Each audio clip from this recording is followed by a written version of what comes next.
शालेय शिक्षण विभागाने यंदा शिक्षण हक्क कायद्याअंतर्गत प्रवेश प्रक्रियेमध्ये केलेल्या बदलांमुळे पालकांनी या प्रवेश प्रक्रियेकडे पाठ फिरवली असल्याचं चित्र आहे। आरटी प्रवेश अर्ज दाखल करण्यासाठी 16 ते 30 एप्रिलपर्यंत मुदत देण्यात आली होती।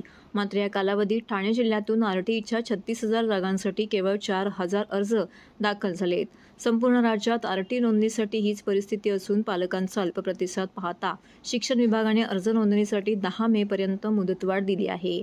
शिक्षण हक्क कायद्याअंतर्गत समाजातील वंचित, दुर्बल, सामाजिक आणि शैक्षणिकदृष्ट्या मागास घटकातील विद्यार्थ्यांना 25% राखीव जागांवरती प्रवेश दिले आहेत। यंदा शालेय शिक्षण विभागाने आरटी प्रवेश प्रक्रियेत केलेल्या बदलानुसार विद्यार्थ्यांच्या निवासस्थानापासून 1 किलोमीटरपर्यंतच्या अनुदानित शाळा, शासकीय शाळा, स्थानिक स्वराज्य संस्थेच्या शाळेत प्रवेश देण्यात येणार आहेत।